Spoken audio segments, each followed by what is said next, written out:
Alors, Les Ogres, c'est une réadaptation contemporaine, très libre, du conte de Perrault, Le Petit Poucet. C'est l'histoire d'un enfant qui naît trop tôt et au mauvais moment, qui va grandir au sein d'une famille sans trouver sa place, et qui, un soir, surprend une conversation entre ses parents et comprend qu'il va être confié aux services sociaux parce qu'il n'est pas tout à fait comme les autres. À partir de là, cet enfant décide de prendre en main son destin, de quitter le foyer et de partir construire sa place dans le monde.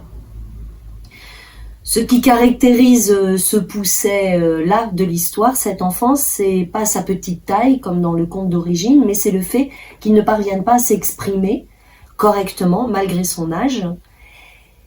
On peut dire que le langage lui échappe, que sa langue est troublée.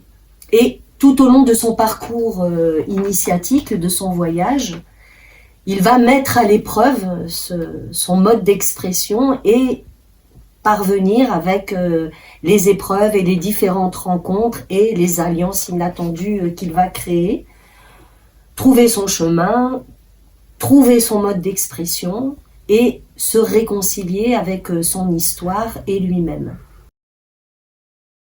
Alors, Les Ogres, c'est un projet qui parle des blessures d'enfance et du sentiment d'abandon qui en résulte. J'ai choisi de le raconter comme une grande histoire d'amour, pour plusieurs raisons. D'abord, la thématique qui est difficile, et parce que j'ai choisi aussi d'adopter le point de vue de l'enfant, qui selon moi est particulièrement résilient, parce qu'un enfant ne va pas se positionner en victime, ne va pas subir la situation, mais au contraire agir et s'adapter. Et pour moi, du point de vue de l'enfant, c'est être résolument du côté de la vie et de la joie de l'enfance. Alors la scénographie, elle s'inscrit dans un univers qui est entre la réalité et la fantasmagorie.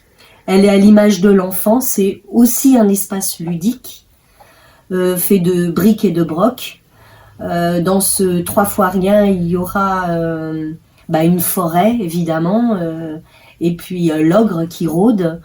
Tout ça va s'écrire avec un théâtre d'ombre qui sera aux dimensions du plateau, mais pas que. Il y aura aussi une constellation, des créatures fabuleuses, une barque, un marécage, de la fumée et des éléments disparates, puisqu'on passe d'un espace à un autre. Il y aura aussi une tête et une peau d'ours, qui est un personnage assez mystérieux qui suit l'enfant dans l'histoire.